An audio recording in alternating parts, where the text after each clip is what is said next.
Namo Buddhaya.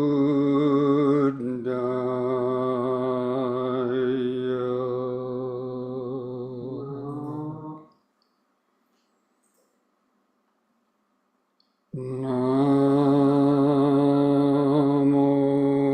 Buddhaya.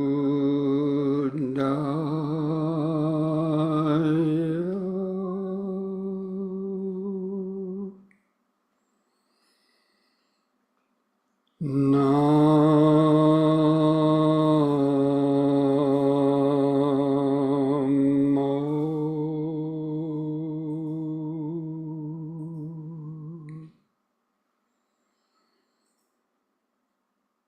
Buddhaya.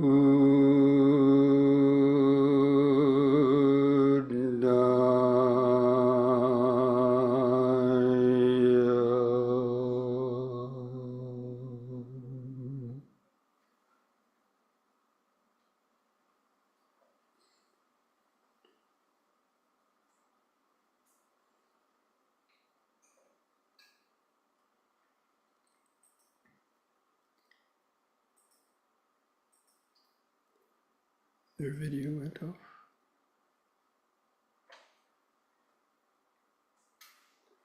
Okay, friends, so in this Dhamma talk, I want to continue our kind of from where we left off yesterday in our study or reflection on the practice of the insight meditation.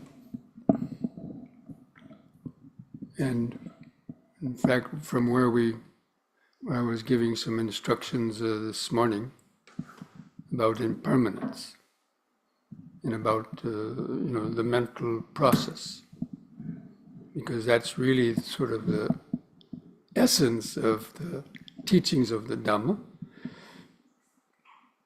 in being able to transform our mind and consciousness from a more constricted, limited, and inferior state to a more open and expanded state of awareness and freedom. But anyway, I want to talk about this morning we talked about the impermanence and the impermanence, especially of sensations and sounds and so on, and the flow of impermanence. And the Buddha gave a Dhamma talk to some monks, and he said, "Monks, I will teach you the all." And they were all ears. And the Buddha said, "What is the all?" He said, "It's the eye and seeing, the ear and hearing, or the ear, sounds and hearing, smells, nose and smelling, and the mind objects and knowing." So anyway, the meaning of that means that our whole experience is made up of mind moments of hearing, seeing, tasting, smelling, touching, and thinking and interpreting those things, which basically just are arising and passing away at a very high rate. It is said to be the rate, the speed that the mind is operating and processing information and creating our world of experience is happening at 10 to the 24 power. Now, can somebody crunch those numbers real quick? Somebody did it for me on a computer, and it came out to like septillion.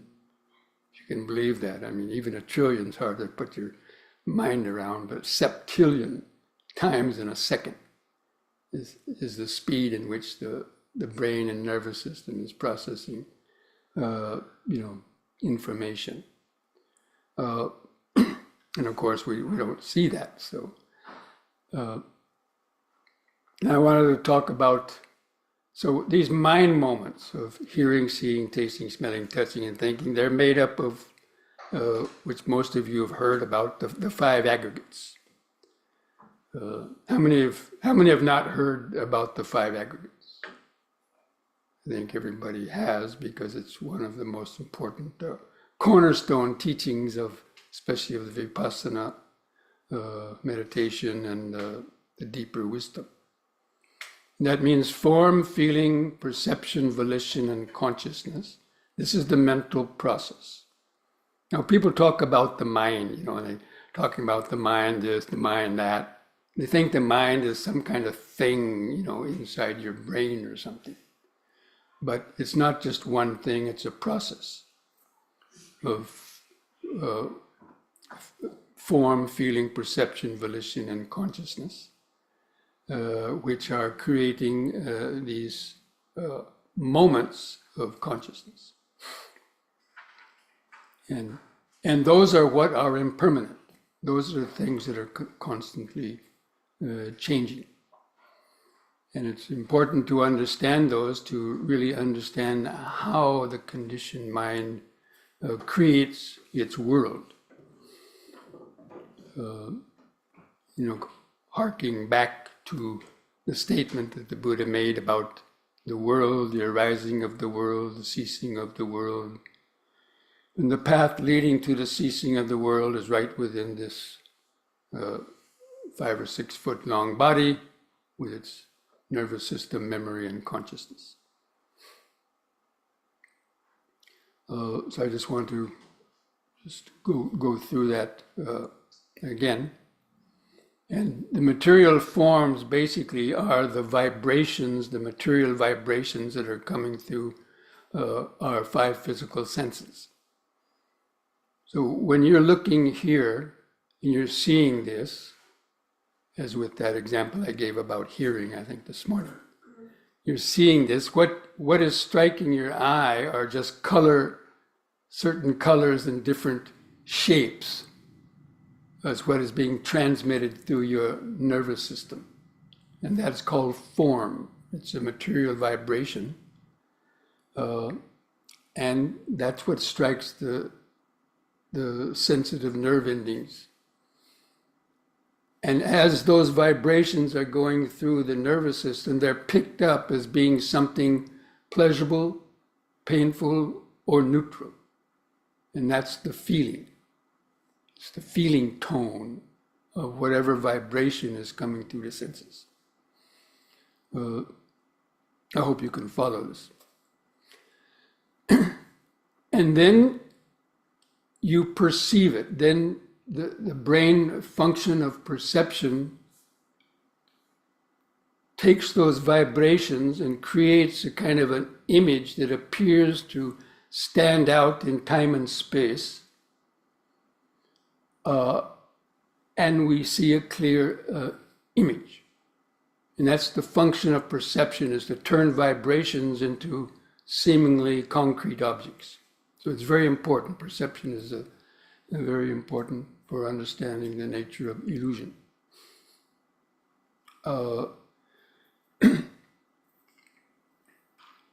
So with each moment, as I mentioned with that example, when somebody heard the sound, the picture of Bhante Rahula appeared in their mind. And that was the mind creating this perception. And then we react to it.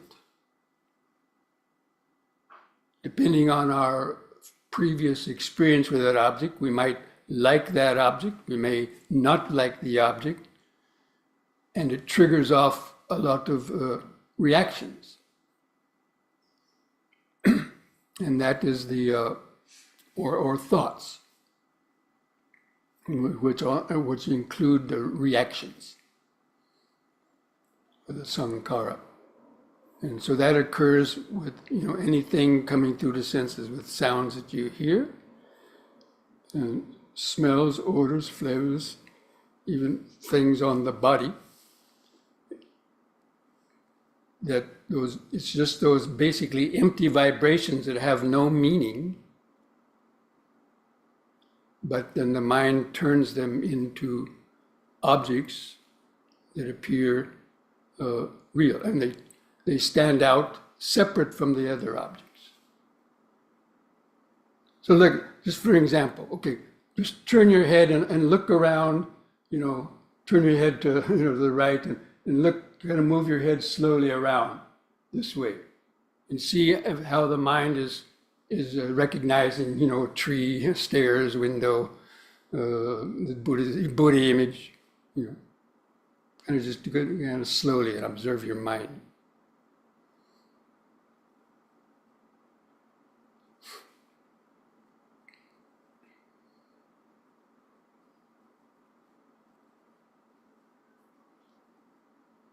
Okay, could people kind of see that?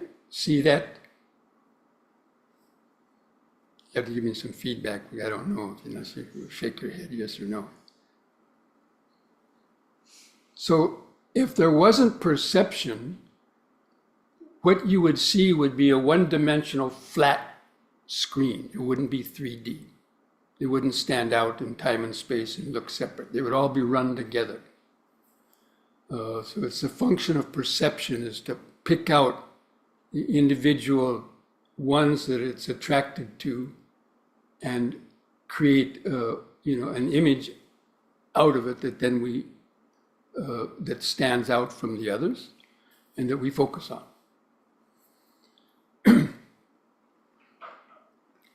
And then we react to it depending on whether that sensation, if that sensation was a painful sensation, like if you were looking at somebody you really hated or something, that would produce a negative reaction in you, and therefore the perception would have a negative reaction, and the reactions would have a negative reaction to it, because they assume the perception and the consciousness, the reactions take on that feeling tone that it had, or something that you like.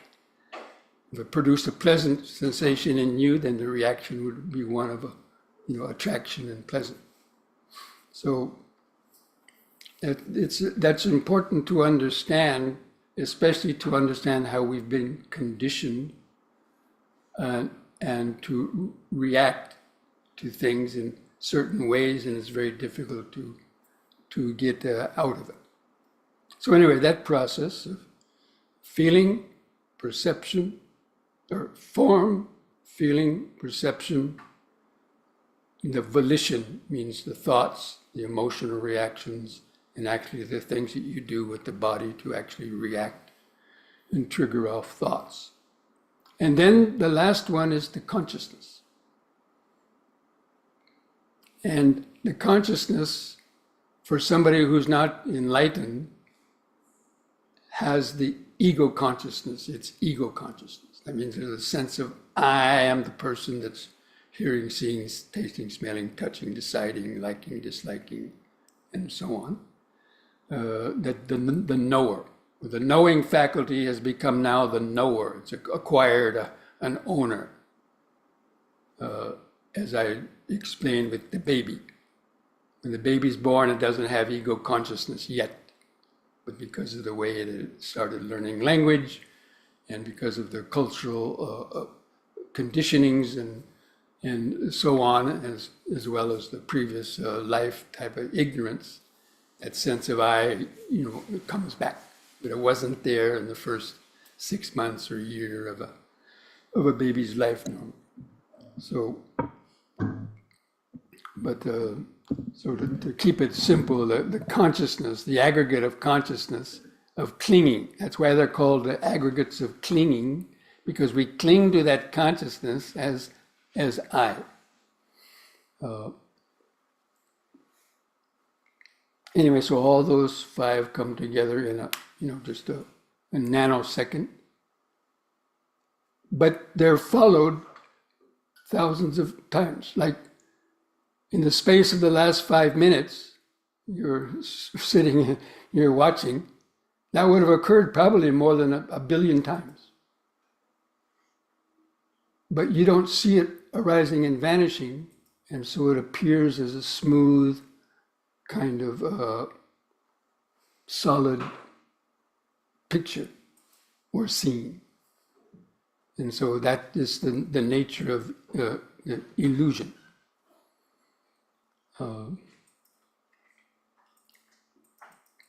And that is the real, and because of that illusion, we're kept reacting and trapped by these likes and dislikes. Now I'm going to tell you my famous avocado story, which helps to illustrate this very much, because I learned the hard way. Exactly what I've been talking. I suffered because of clinging to these feelings, perceptions, and volitions. So when I was young, lived in California near Avocado Grove. My mother was a school teacher and she knew that avocados were good. But for some reason I didn't like avocados. I kind of hated avocados. And I thought avocados were evil. And they caused me a lot of suffering. But my mother used to serve them 2 or 3 times a week in the season with salad, because we could get them almost free in those days, and they were good for you. But I hated them. So my mother would tell us in the morning, "Oh, we're going to have avocados in the evening," and want me to go collect some avocados. And just hearing the word avocados sent a shiver up my spine. And I thought, oh my gosh, not again. And then I would look for our cat, because we had a cat. He used to stay outside quite a lot, but whenever we were going to have avocados in the evening, I used to go out and bring him inside, because he liked avocados. But anyway, so I suffered on just hearing the sound. Then when my mother actually brought the avocados, out and placed them on the table, seeing them, another shiver went up my spine. I was saying, oh my gosh, I can't, And then when I actually brought them close to my mouth and nose, and even smelled it, I would kind of gag a little bit. If I had to put it on my tongue, sometimes I even vomited. Not always, but it had a very, bad taste. So I suffered, and then just thinking about them, I would suffer. So I suffered just thinking about it, hearing about it, seeing it, smelling it, tasting it. So five ways. There was only one way I didn't suffer. If I rubbed it on my arm, I wouldn't have any reaction to it. But 5 out of 6. And so I would be sitting there staring at those avocados. And whenever my parents weren't looking, I would feed a piece to the cat under the table. He would park himself under the table. And then I couldn't go watch TV until I finished eating all the dinner. Mothers are like that, right? Because in those days, back in the late 50s, early 60s, people only had one TV in their house. It was in the special room called the den. Normal kind of middle class households. And so my brother, everybody else, and my father, my brother, and my mother, they would love the avocados. They were woofing them down. And I was the only one that was suffering. I was wondering, why is this? And then when they all got up and went to watch TV, Ozzie and Harriet and Leave It to Beaver and so on, I would then feed the rest of the avocados to the cat. And then I would take my plate and go in and say, "Look, Ma, I finished." And she would say, "Good little boy." Well, what did I do? What did I just do there? I lied to my mother. Can you believe that? So that's the point. Because I clinged and I thought avocados were evil, bad, that caused me to do those things that resulted in telling a lie. Now, it could have been worse than that, okay, telling a little lie, but that can be extrapolated to killing people or, any kind of thing, right? Because we're clinging on to certain ideas of what is good, bad, beautiful, ugly, right, wrong, and so on. Even clinging to religions or political beliefs, as we can all see too clearly these days. So anyway, now that's not the end of the story. So anyway, once I got to India and learned the Dhamma and started practicing meditation, and I went to a yoga ashram down in South India, and the yoga teacher was extolling the virtues of avocados. So I was thinking to myself, maybe I should really try to force myself to change my attitude about avocados. So I got a bag of avocados.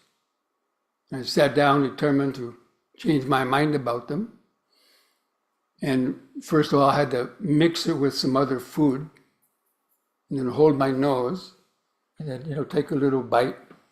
I could feel some reaction in the beginning, but I kept on telling myself, avocados are good, avocados are good. And it's all in the mind, it's all in the mind, avocados are good. And little by little, over a number of days or weeks, those reactions got less, and I could then take my finger off my nose, and I could stop mixing it with so much different food, little by little, until finally I could, eat them almost, by themselves. And then over time, I began to like them. And now I love avocados. That's why we have so many avocados here. So that really got me hooked on Dhamma. When I was able to do that, I realized, God, if I could do it for avocados, people could do it for anything. I understood it was all in the mind. And because we hold and cling on to our ideas, it causes so much suffering. So, and we can see that even in the world, that everyone will like things in a different way. Like, with our lunch. Probably every one of you would have a different idea of the different foods that were out on the table. Oh, I don't like that one. I like this one. No two persons would like exactly all the same things. So if something had an absolute universal value of being good, bad, beautiful, ugly, whatever, then you'd think that every person would have the same reaction. But we know they don't. And the people have killed over that. I was in a museum one time when I was younger, before I became a monk and traveling in Europe. I was in a Van Gogh museum. There's two people there looking at the paintings, and I was standing nearby. And one man was, saying, "Wow, Van Gogh, he's the greatest artist. That's one of the best paintings." And some guy who was standing next to him, uttered a bunch of four-letter words, saying that it's the most horrible, ugly-looking painting he ever saw. And they got in a fight, right there in the museum. And the security guards had to come and, separate them. So, it shows you, we know this happens, and it happens all the time. People have been killed over, playing the music somebody else didn't like. So it shows you how strongly the mind is clinging to that. And that's really the cause of so much suffering. It's the cause of why people break precepts. It's the cause why people then have guilt, worry, remorse, and fear, and getting, I mean, almost every ill comes, and it's all because of basic not understanding the mind, not understanding the nature of conditioning and illusion. And that's why it's, the Buddha regarded that as being one of the most fundamental and important things for a person to learn in terms of the source of suffering and the cause of suffering, and how suffering can be brought to an end. So, and that's really, as I've already mentioned, really the focus of the 4 foundations of mindfulness is all about analyzing and developing mindfulness, moment-to-moment mindfulness. It's only through developing moment-to-moment attention that you can see how these different moments of hearing, seeing, tasting, smelling, and touching are triggering off, these reactions at a high speed. And, that's how you become convinced that, that's real. I mean, about how the mind has gotten, trapped and entangled, that inner tangle and the outer tangle. So, that is,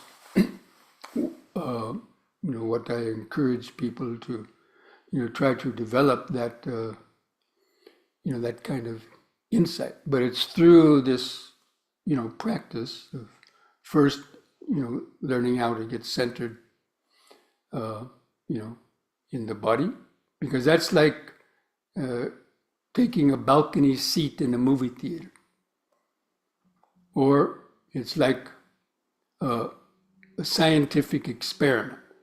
I consider the Buddha as a scientist. A lot of people think the Buddha was a teacher of a major religion and so on. But when it boils down to it, the Buddha was a scientist. Because that's what caused him to, leave the world. And when the Buddha left the palace on a search for enlightenment, he went to different teachers. Because he heard, oh, this teacher knows the path to enlightenment. That teacher knows the path to enlightenment. And so he went there hoping he was going to, learn the path to enlightenment. But he practiced what those teachers had to offer. And what they had to offer was just attaining the immaterial or formless jhanas, getting their mind absorbed into infinite space, infinite light, and so on. And then saying, that's the ultimate, that's God, or whatever. And the Buddha attained those states, mastered them. But when he came out, he realized, that he wasn't really, satisfied.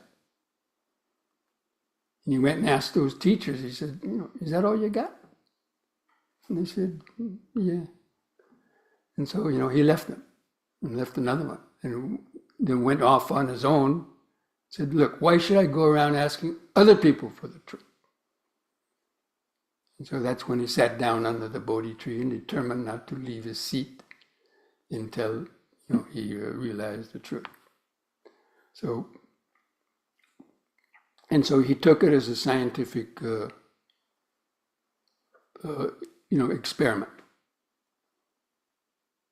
So he sat down, crossed his legs, kept the back straight, and then started out watching his breath, using the breath to get into the body, because that's just where all the sensations are coming through.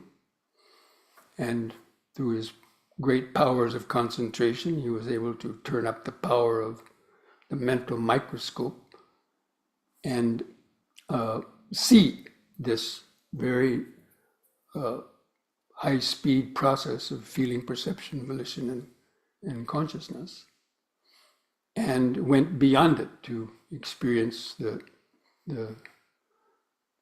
dissolution of the ego and the total freedom of the consciousness. But main thing is, so the Buddha took that as a experiment. So we should also, every time we meditate, we should imagine that we're sitting down in the laboratory and looking down through a microscope. And it's like if you took a science lab in college or university or even high school, or let's say in the university, right? You're going to take a biology lab 101. They say, go to the lab. You have to walk on down the hall and you come to the door. Biology lab. Now you're going to just look at the door? What do you have to do? You have to open the door and go in. There's a microscope on the table. You just don't look at the microscope and say, oh, that's a nice looking microscope. You have to sit down and you have to peer down through it. Then you have to start turning up the power. 10, 20, 50, 100. So in the same way, that's a very apt analogy for what happens in the practice of, especially of the mindfulness meditation, following the 4 foundations of mindfulness.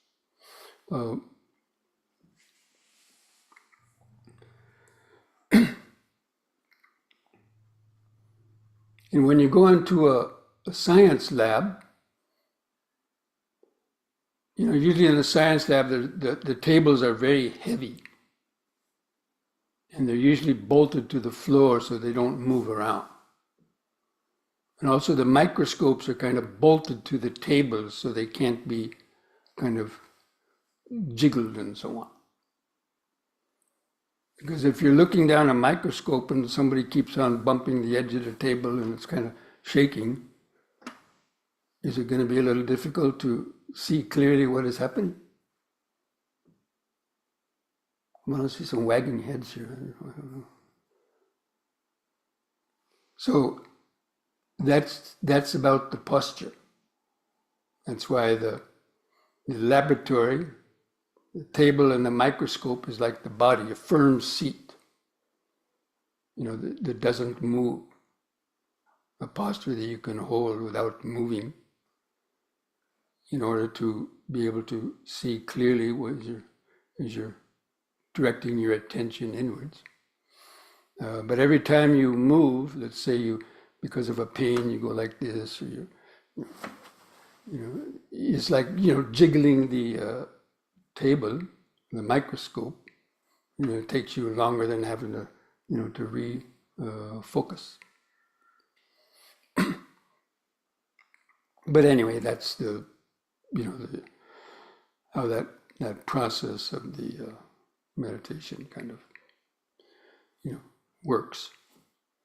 And so the ability to see clearly and to notice the flow of impermanence is dependent on the concentration. And when those 5 hindrances have been overcome, especially the sleepiness. That's the worst enemy of meditation is sleepiness. Because at least when there's pain, you can learn how to deal with pain. Or when there's thoughts, you can also learn how to observe your thoughts, analyze them and let go of them and so on. But with sleepiness, you're stopped dead in the tracks. So, but that's what's required is those hindrances being weakened. And then I wanted to talk about the nature of the ego consciousness, because that's really the deepest level of illusion. Actually, there's 3 types of what are called vipalasas, or the perverted views.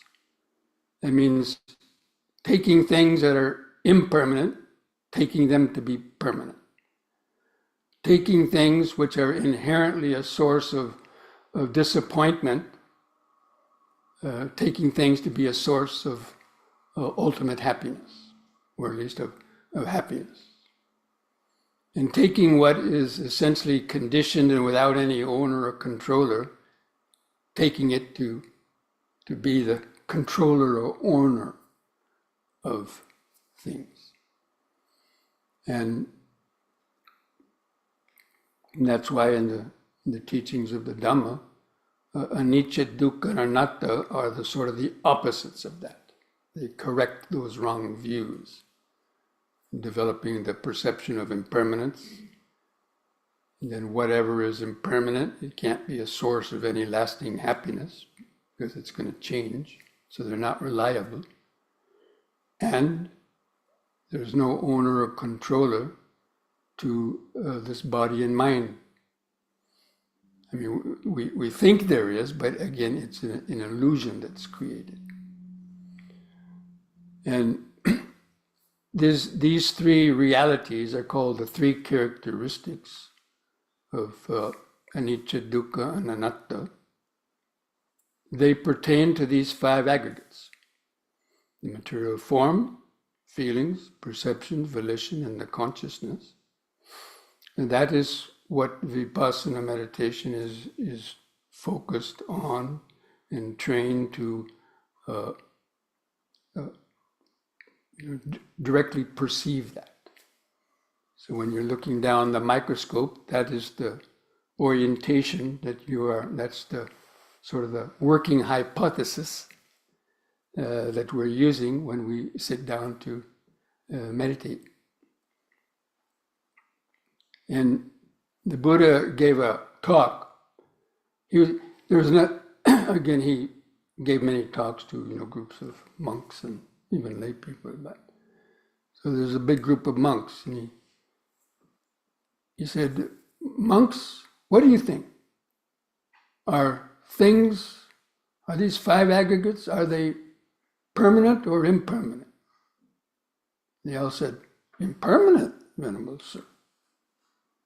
So he got them to admit that things were impermanent. So he then pressed another question. He then said, "Well, what is impermanent and all subject to change? Is it right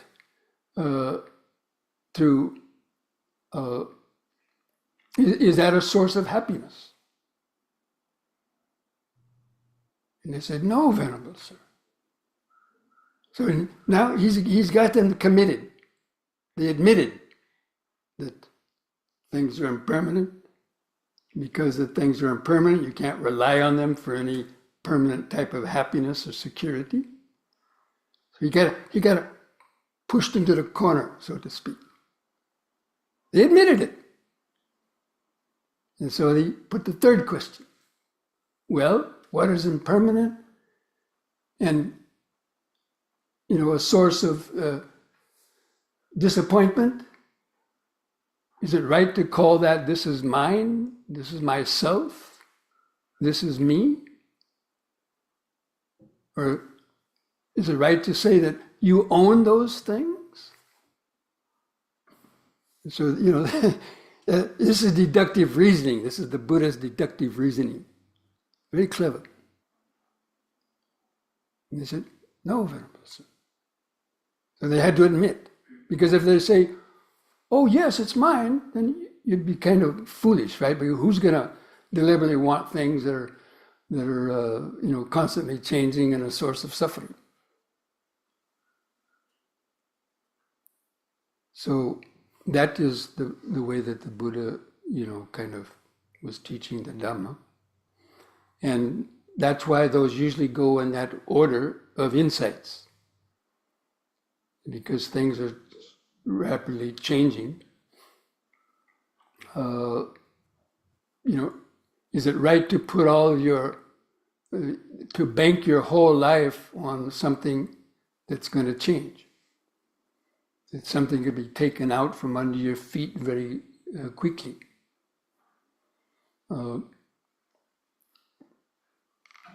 So anyway, these three characteristics are the main focus of the insights that arise through that practice of observing. But now coming back to the sense of self, basically the mind, the analogy of the mind and mind moments is like the old-fashioned movie rolls. The movie projectors. We have a big roll of film, and it's run through a projector, with the light shining on it, and then the pictures are shined up onto the screen, right? And they normally show that into a dark room,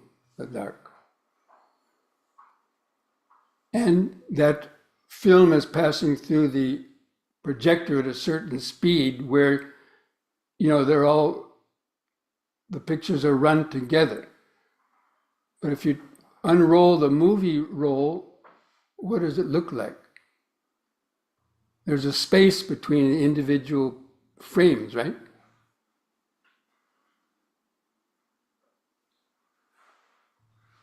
But because it's running fast through the projector, you don't see those spaces, and it appears to be a smooth flowing experience. Now, with each of those mind moments, the sense of I comes together with that five aggregate experience. When you hear something, the sense of I am hearing it comes up, or I am seeing, smelling. But because we don't see the gaps in between, we think this I is some kind of permanent thing that we then identify with and think that's my soul, or that's my self, because we didn't see its impermanence. And so there's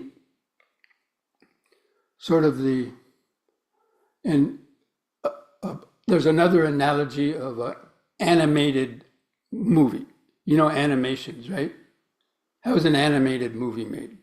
Somebody has to draw a separate picture, right? Those hundreds of thousands of pictures had to be drawn just to see Donald Duck, quacking or walking down the street.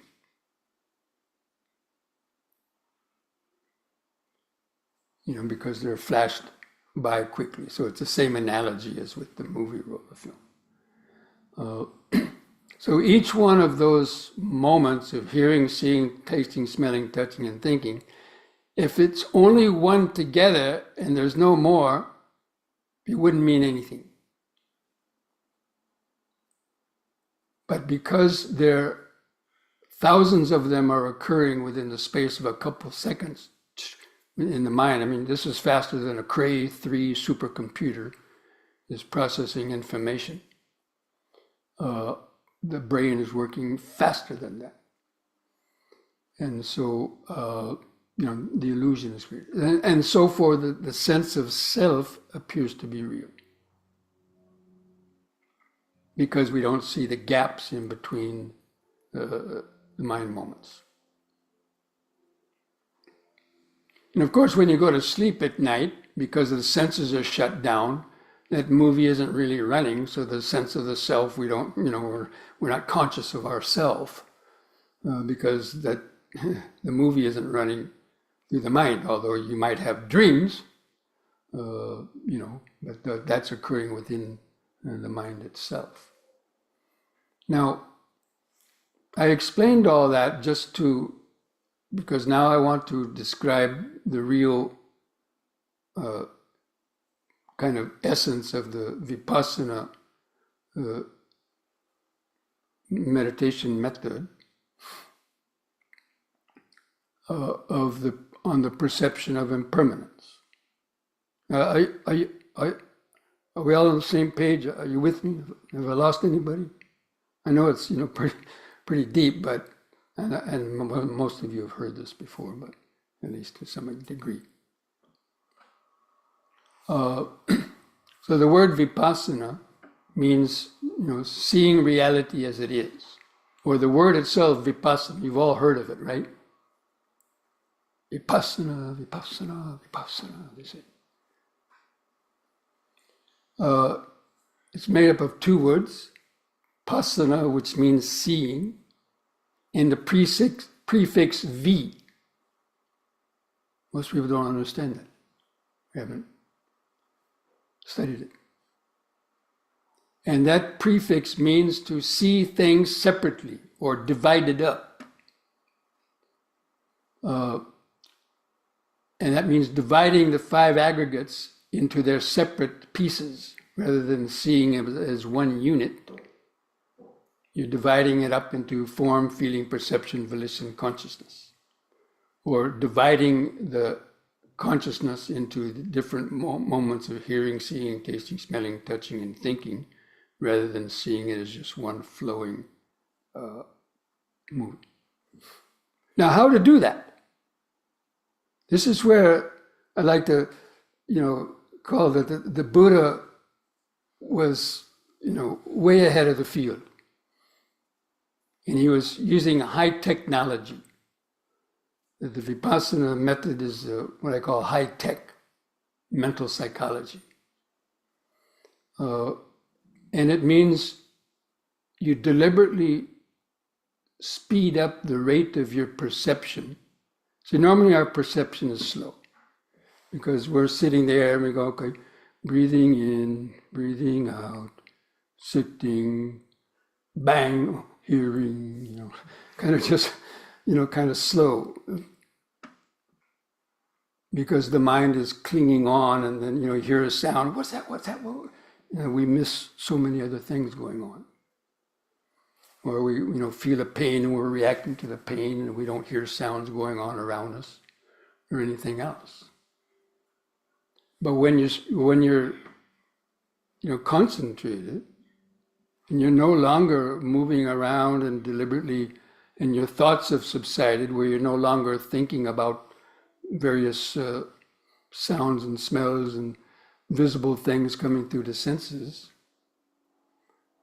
you can notice so many more things simultaneously.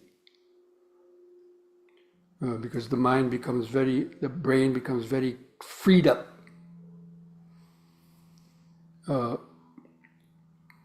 So anyway, you deliberately tune in then to notice that flow of impermanence.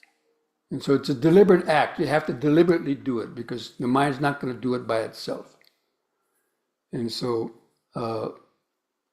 you have to, tune into that, as I've already mentioned this morning. By tuning in to, you notice how the in-breath arises and vanishes, and the out-breath arises and vanishes. Or by practicing walking meditation, you see the lifting movement arise and vanish, swinging movement arise and vanish, lowering movement arise and vanish, moving forward arose and vanish. Now, how many people tried to deliberately put a little pause, after lifting, pause even just a fraction of a second before swinging the foot forward? Anybody try that? And then you see a little pause before actually putting the foot down, before shifting the body forward. So it's a deliberate, you have to deliberately do that in the beginning. Or as you're feeling the breathing, while you're feeling the breathing, the mind has periphery of vision. And in the periphery, even though you're concentrated on the breathing, the periphery, you can still feel and notice other things going on at the same time, basically. It's like looking in a mirror. If you had a full-length mirror, and let's say you were, looking at your nose, or, obsessed with some part of your body, looking at your face. So you're focusing your attention on that. You wouldn't see other things that are being reflected in the mirror. But if you kind of stand back and you relax your eyes and you kind of just look into the center of the mirror, but without deliberately focusing on anything, you can be aware of so many things on the mirror, but you may not be able to identify them. But you know that there's a lot of different things moving. But if you wanted to, you could look at one. Like if a fly landed up on the upper right corner of the mirror, you'd be able to, briefly, in a fraction of a second, just note, okay, it's a fly. Come back. And notice other things. So that is sort of the process of the mind training in developing the perception of impermanence. And that's why the ability to just feel the outline of the body, when you're able to just hold that outline of the body, like looking at the whole mirror there, but without the mind, oh, pain in my knee, oh, scratch. That's what the concentration is able to allow you not to react to those things. Just looking in there, just sitting, breathing, then you can start to notice things arising and coming and going. Your body sensations. And then if there's sounds, you'll be able to hear sounds coming through too. And you'll be able to see the mind, wanting to think about them, thoughts kind of just coming, or urges. But you don't focus on those urges. You open up, you deliberately want to know more and more. You want to experience more and faster things arising and vanishing. That way you don't get stuck on anyone. And when the mind is not getting stuck on anyone, it's just seeing the arising and vanishing, there's no time for the past or future to get drawn in, or no liking or disliking gets drawn in. And also the sense of self starts to fade away, because the sense of self is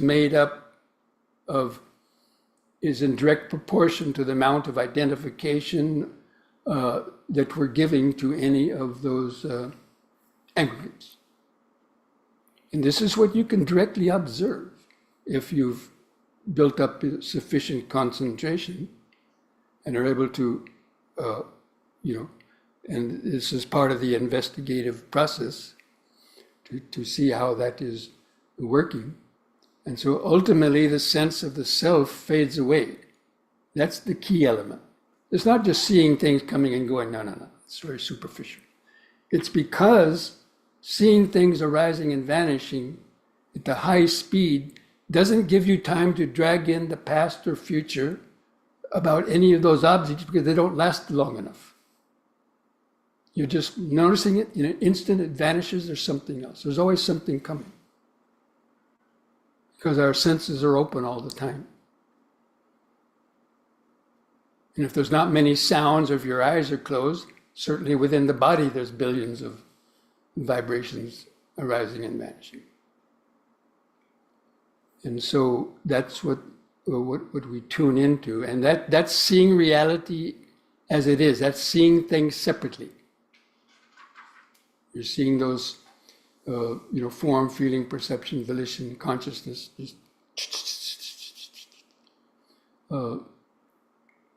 arise, and then the sense of self fades away, and you experience the ultimate bliss when the sense of self fades away and there's no more identifying objects as being, I like this, I don't like that, this is painful, this is beautiful. The mind reaches its pure state of awareness, which is, paramam sukham, or the, beyond normal happiness, and perfect contentment. And really, that is what, the form of meditation, what it leads to. And that's the end of suffering. I mean, if you attain that state in a permanent way. But even just getting glimpses of that occurring overcomes your doubts about it, and gives you a lot of energy to to keep going.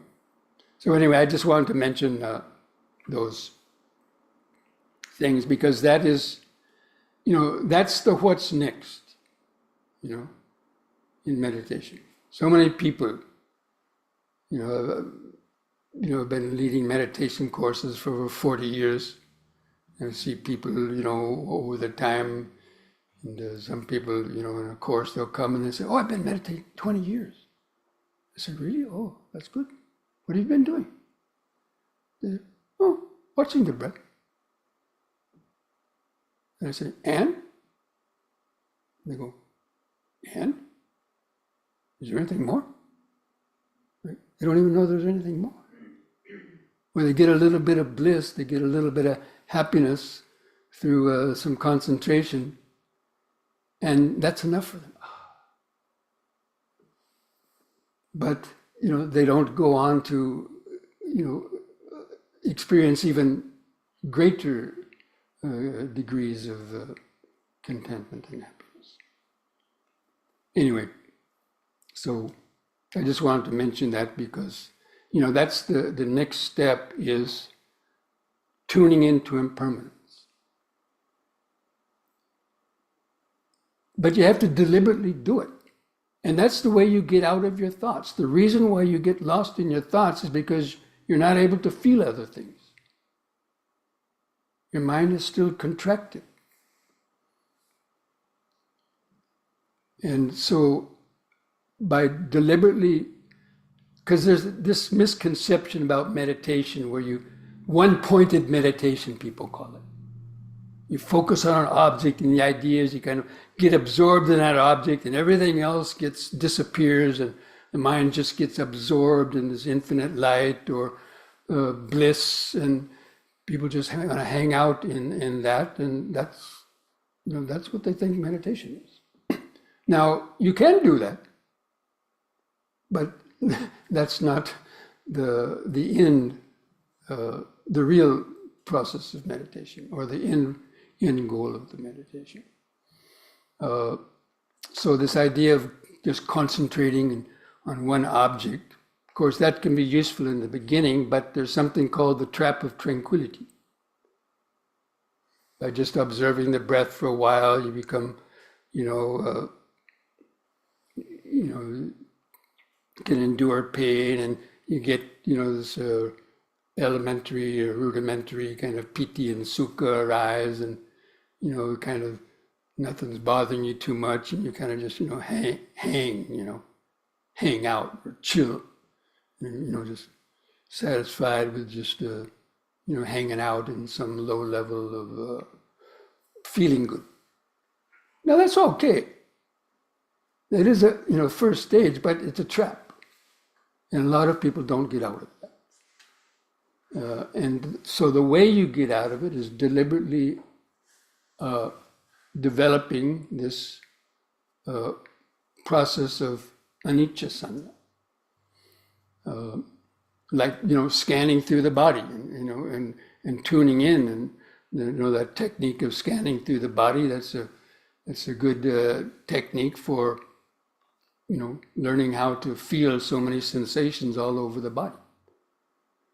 Or the same will work if you just are able to hold that feeling of the sitting body in the mind's eye. The breathing is there in the middle, and they'll start just emerging. Those different sensations will, as you're able to stay there with just sitting, breathing, or in, sitting, out, sitting, you will naturally start to feel things coming and going around, and you open up to that. A lot of people say, "Oh, it's too disturbing, it's too disturbing." Yeah, it may be disturbing, but that's the way to liberation. Because if you don't want to experience that, you'll never know how to get away from it. So the process of meditation isn't just about absorbing your mind into a state of bliss and hanging out. It's enduring pains, it's enduring loud sounds, it's enduring your thoughts, but knowing how to skillfully examine them and seeing how they're impermanent and no self, and you'll be able to endure them and not pay attention to them even as they're happening, and still maintain that state of awareness. And then when you go out in the world, you're able to also maintain that out in the world where things are happening, because you've trained yourself in an environment where you're experiencing those things and not kind of trying to push them away. So that's why actually disturbances in the meditation hall can be good, because it helps you to see your own disturbed mind. Why should you get disturbed because somebody's making a noise? It's just hearing. Or why should you get disturbed because there's some sensation in the body? Or even if there's some anger in the mind. Just a mental bubble. You train yourself to see everything as just empty vibrations. And even your thoughts and emotions. This is very interesting. If like anger arises, or or a desire, let's say a sensual desire, a fantasy, or any type of emotion. Normally, we focus on the content or the object that caused the emotion to arise. But instead, in the vipassana, we observe the actual experience, the anger itself, and not thinking about who caused the anger. And just feeling, okay, there's anger, okay, there's tension, there's heat. And kind of just experiencing the raw thing. Or maybe there's lust in the mind. Okay, just feeling those sensations, of that, or if it's something like that. Or if it's sadness or depression. But don't identify what caused it. Because when you identify what caused the disturbance, then it will send feedback to you to make you more disturbed by it. But when you don't identify it, you break the feedback loop. And when you break the feedback loop, then gradually that object then does not come to bother you so much, if you're able to do that enough. So all this is, the aspects of that mechanics of the mind, mental mechanics. A lot of people become car mechanics and this and that, but we want to become mental mechanics. Because what a mechanic can do, if it breaks down, a mechanic can fix it, right? But if you don't know how to fix the mind, you're going to wind up with a broken mind. Because people don't know how to fix their mind. With addictions or other negative thoughts that keep them breaking precepts and causing a lot of suffering. But the Buddha, was the ultimate mechanic, mental mechanic, or scientist. And so this vipassana method is very high tech. I mean, who would have thought about that? Speed up the rate of perception, so that things disappear. It's like a choo-choo train leaving the station. Right? When a train leaves a station, it's going slowly. You can count the cars. Is it? How many did that when you were young? Driving along the road, there was a train, you stop and count the cars. Train was going slow enough. You could see the space in between the cars, right? But then what happened when the train speeded up? The cars kind of almost disappeared. You couldn't count them anymore. You couldn't see the individual cars. They were going so fast. So when you open up the rate of perception and things are coming so fast, the mind has no time to create perceptions and ideas about them, so it's like they disappeared. The same way as, or like a propeller of an airplane. How many have flown on one of these turboprop airplanes, sat by the window. You know, when the engine stopped, you can see, you know, the 4 or 5 blades of the propeller. But when they started up, you know, and as it's going faster, at some point they disappear. It's like they're not even there. You just see air. And so that's the same thing that happens when you speed up, allow the rate of perception to speed up. The seemingly real world kind of it disappears. Or then that's how you experience sort of emptiness. But things are still there, but the mind is not creating movies out of them anymore. And that's how you gain the insight into no self and the other types of realizations about emptiness and so on. So anyway, I've just been mentioning these things because, again, you know, that's what you do in meditation. That's the what's next.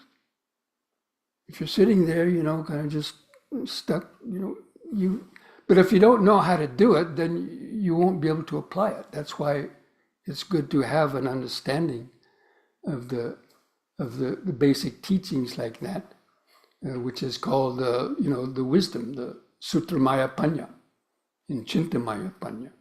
You know, there's 3 levels of wisdom. There's the intellectual wisdom, and then there's the wisdom that comes out of the practice of meditation, which is called the Chintamaya Panya, or the thinking about it, which includes thinking about it while you're meditating. And then finally, the deeper realizations, the direct realizations that lead to entering the stream and so on. But they start with that having a, you know, a working understanding of what it is, so that, you know, you can apply it. But if you don't have that, you just get stuck there. So. What is the Pali words for these 3 levels? It's called Sutramaya Panya, Chintamaya Panya, and Bhavanamaya Panya. 3 levels of wisdom.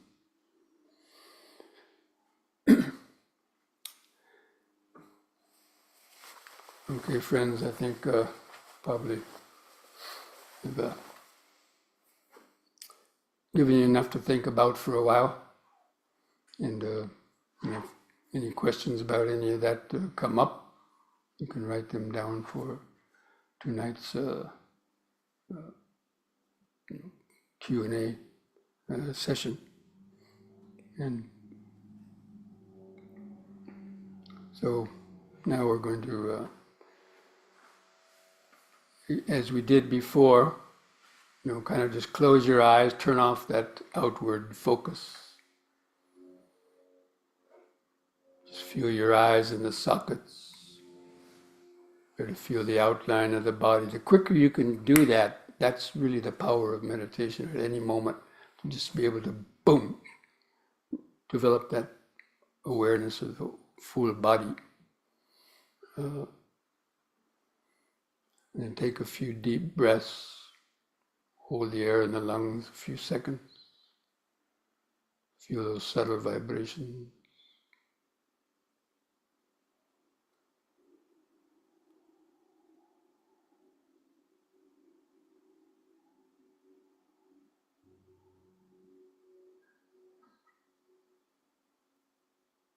On the out breath, just feel that relaxation.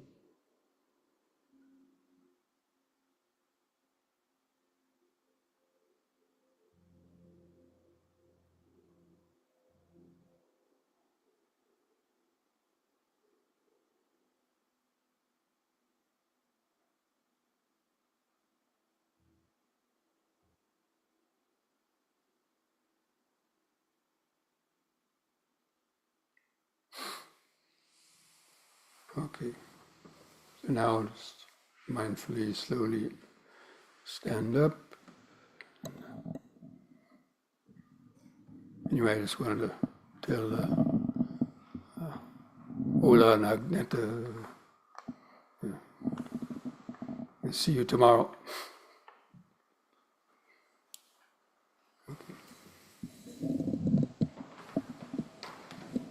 Or join us for standing meditation.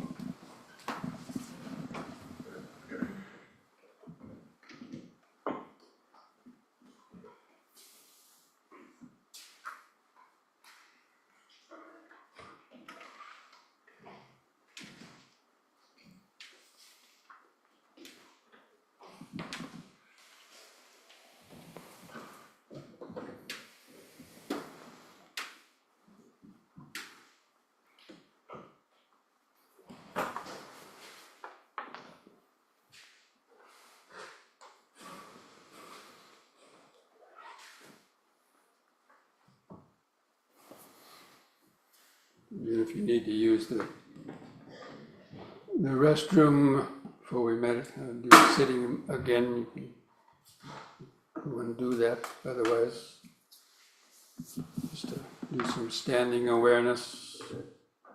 Just relax your arms at the sides. The reason why I have you relax the arms at the sides rather than putting them in your pockets or holding them, because you get more sensation when the hands are freely open, hanging at the sides. There's more pulsation and vibrations usually there to feel.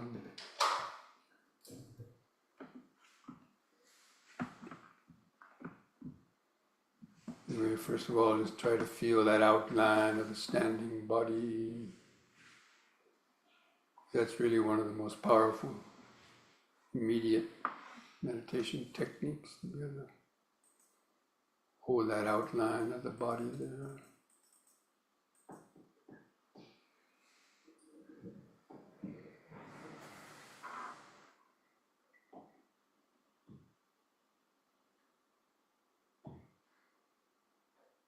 And there's some three-part breathing, feel that dynamic expanding and contracting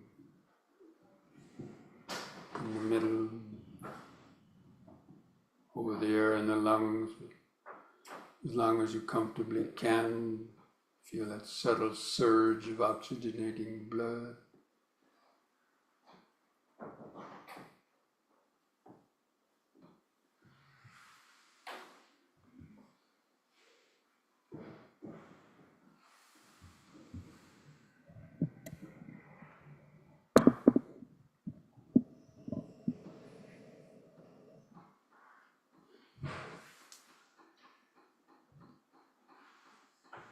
Breathing in, letting go of the past and future.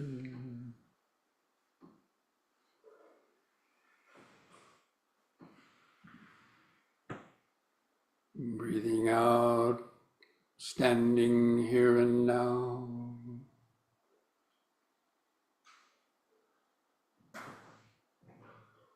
Breathing in, letting go of the past and future.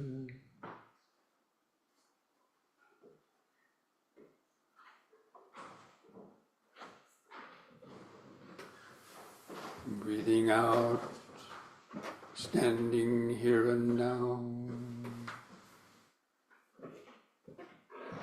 Just follow that out breath all the way down to the end. Feel that last bit of air go out to the lungs.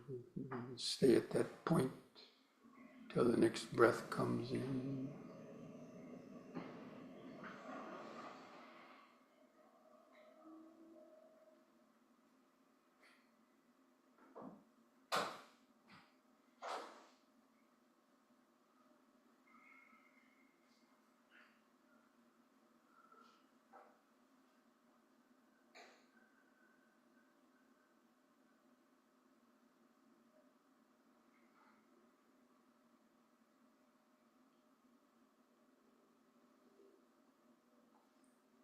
Breathing in, feeling the whole body.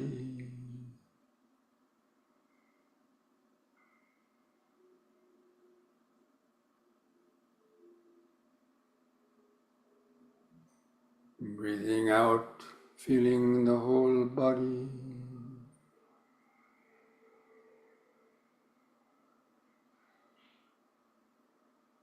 Means around the breathing, feel those other sensations, the head, arms, feet, clothing touching the skin.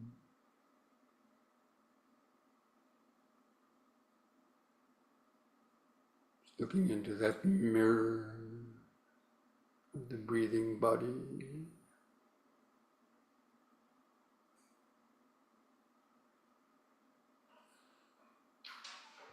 You don't have to focus so closely on the breathing. Just let it be there in the middle, feeling other sensations around.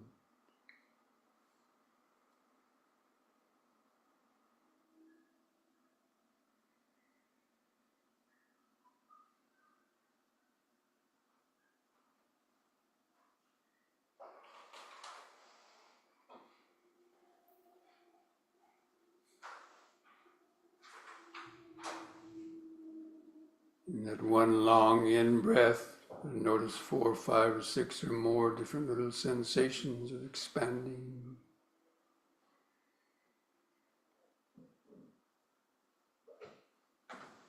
And the same with the contracting.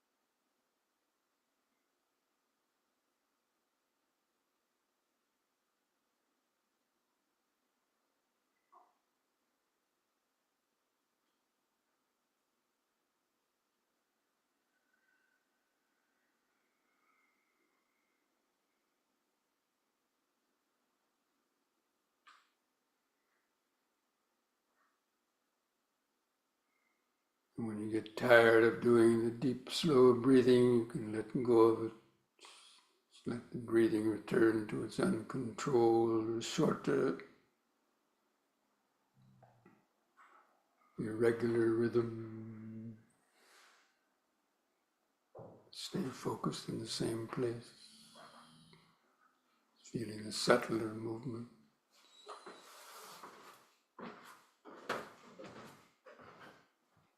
The breath might even want to stop for a longer period of time, become oxygen saturated, so the body may not need to breathe for even up to 20, 30 seconds or longer.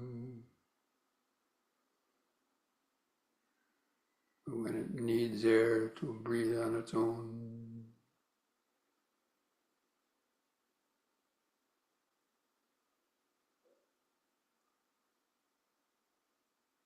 During those pauses, that's when you can really feel those subtler vibrations, present moment vibrations.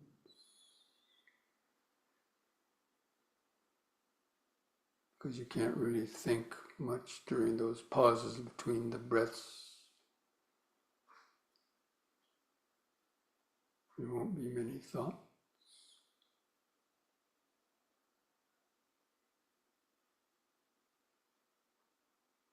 There'll just be awareness.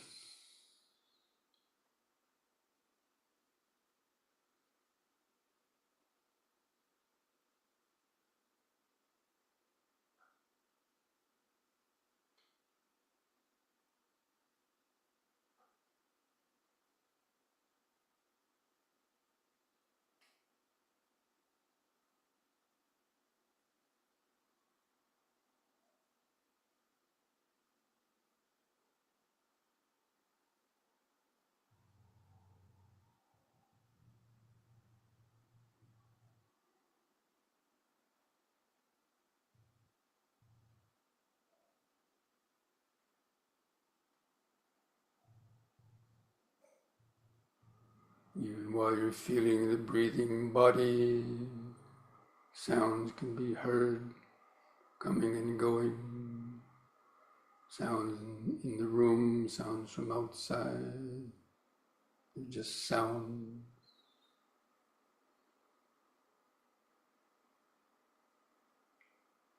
Sound vibration.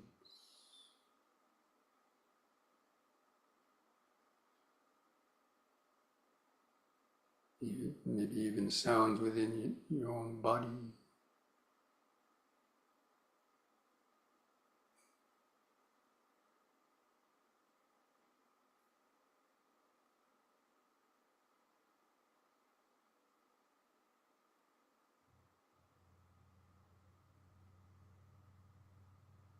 Of course, perceptions may arise.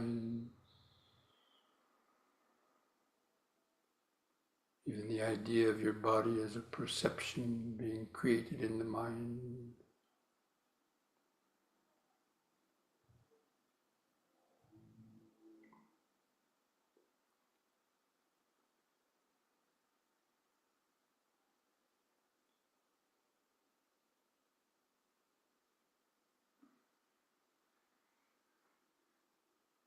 This is studying the Dhamma.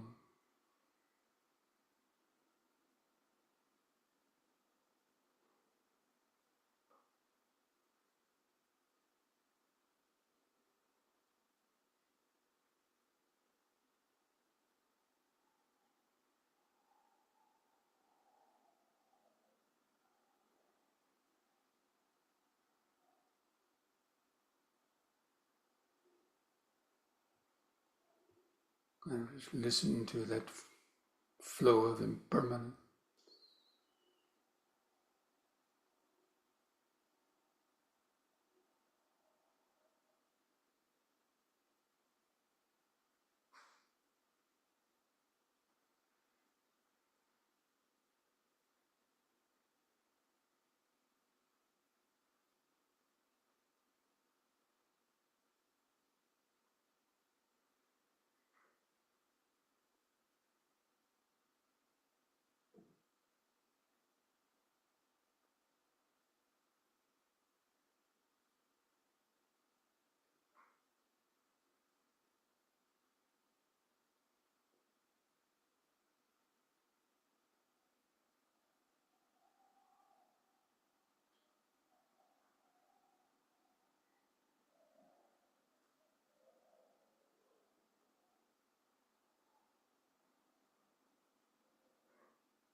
If at any time you start to feel faint, like you're going to fall down, then squat down to the floor until that passes off.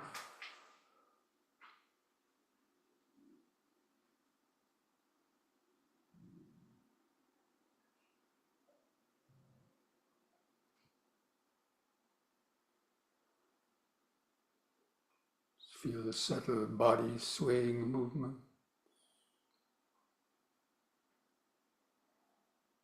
Prickly sensations. Or any uncomfortable sensations, irritation. See the reaction in the mind.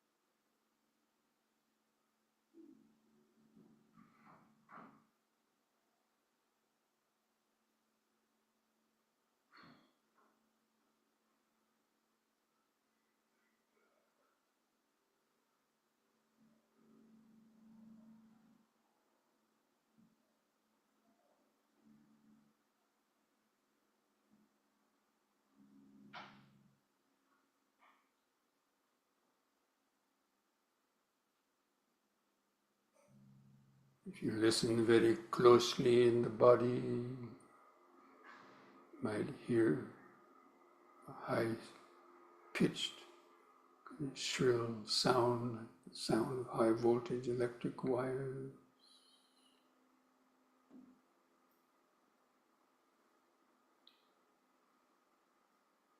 Which is the sound of alpha brain waves.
See if you can identify the five aggregates: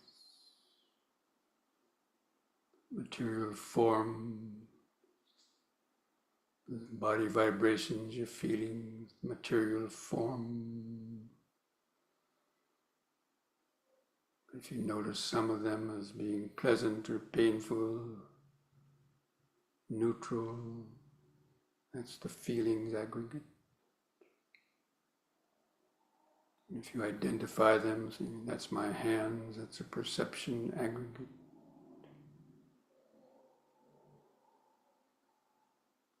If you react to it,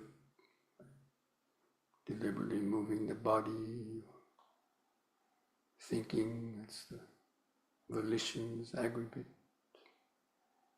the habit reaction aggregate.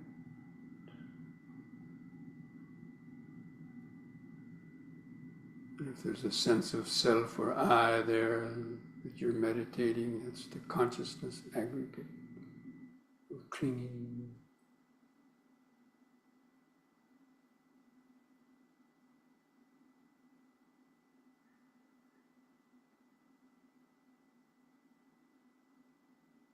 That's studying the Dhamma.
Okay, now let's do a session of walking again, because try to maintain that same awareness while walking.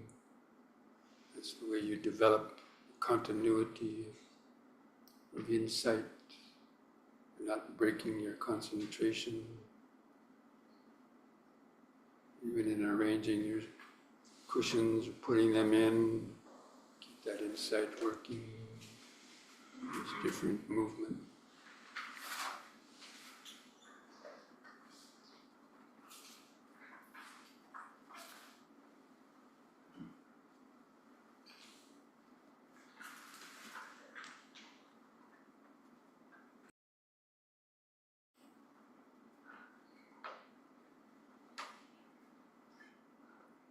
Spread out in a circle, rectangle.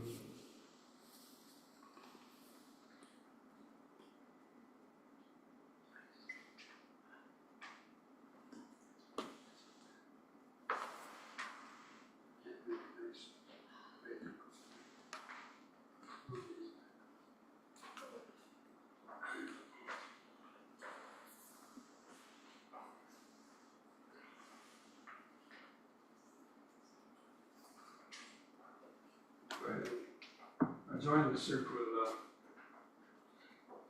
yes, get into the files and spread out, close the gaps.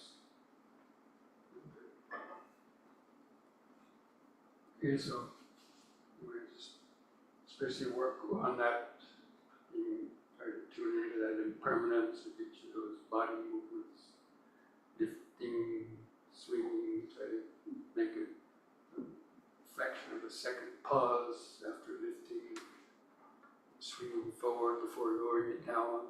It doesn't have to be long, just a fraction of a second. So you see that different moment. When you're turning the right angle, turn to the corner. And while you're walking, there's thousands of sensations coming and going in the body.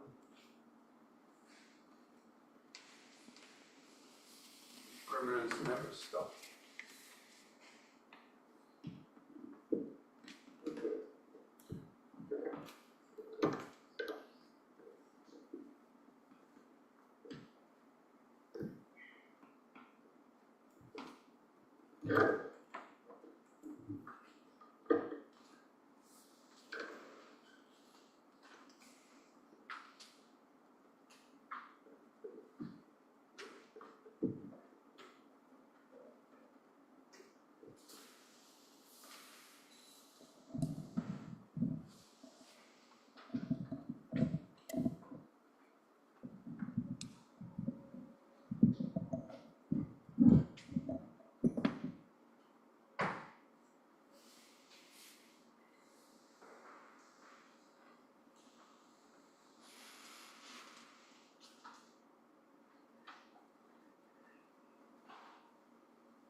Do it without breaking your flow of anicca sanya.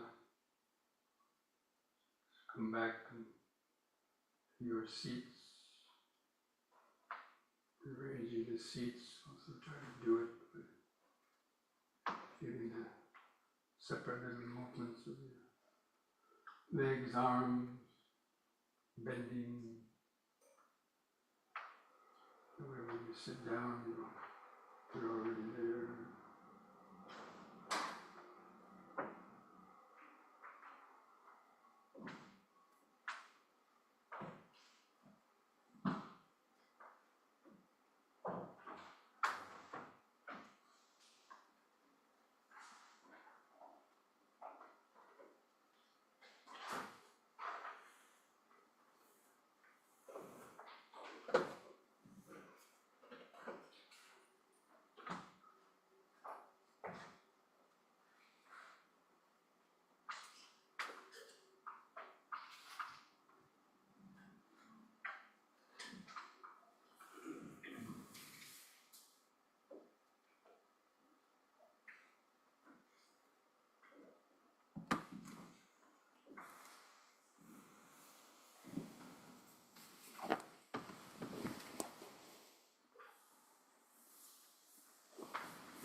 Miyako. Miyako.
Just keep trying to identify the aggregates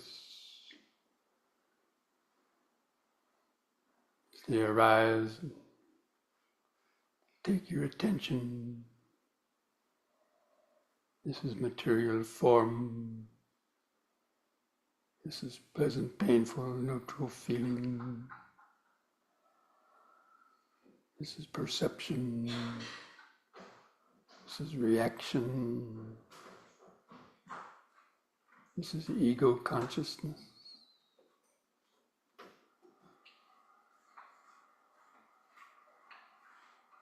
See how quickly they just arise and vanish.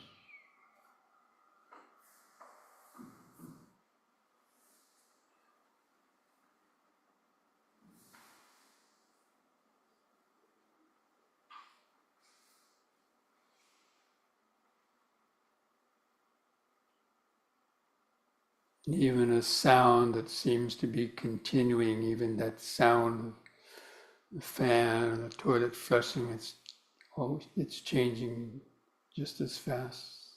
Each fluctuation, decibel, it's a different arising, vanishing. They run all together.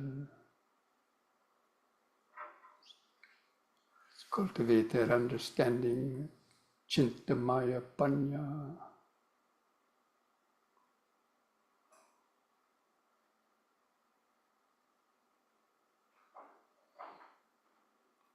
Hearing talks and reading about the five aggregates is Sutramaya Panya, Chintamaya Panya, is actually meditating on them, seeing them directly occurring.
cultivate that attitude of a scientist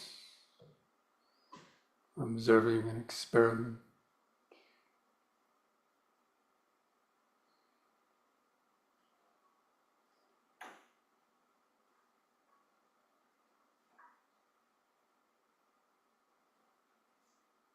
How the world is created.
Just try and count how many different vibrations you can notice arising and vanishing.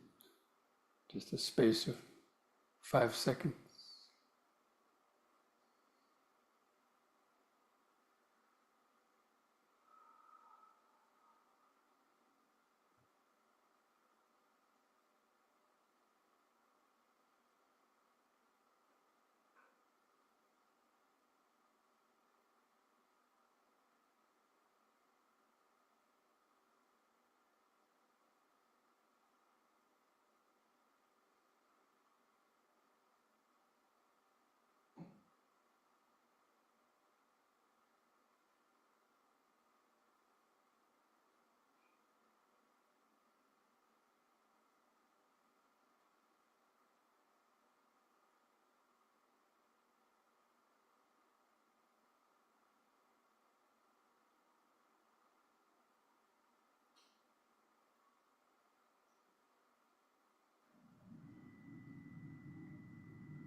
If you have a good awareness of impermanence, try to feel or become like an empty house with things knocking on the doors and windows, but there's nobody home to react or think.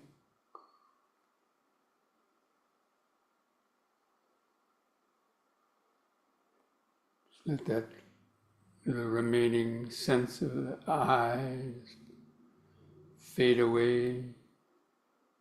It's just another bubble of impermanence, rising, vanishing.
You identify the five aggregates in that sound.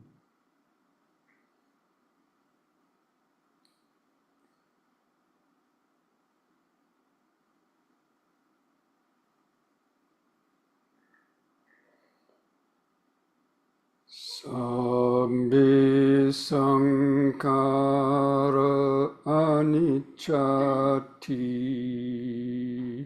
yada panyaya pasati atana bindati dukhi esamaggo visuddhiya.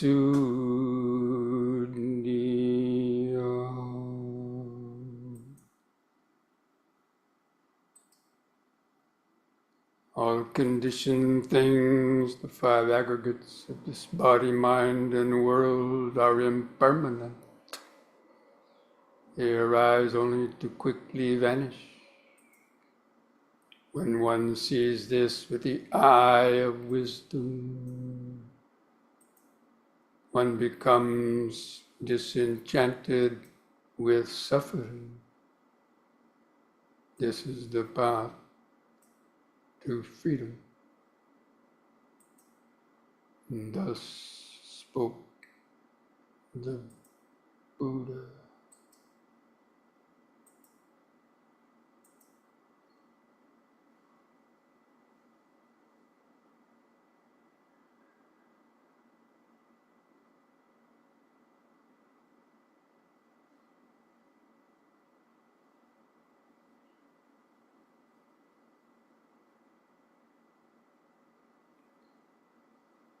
In about 10 minutes, we'll be beginning the yoga session, so I need to use the restroom. Something before that.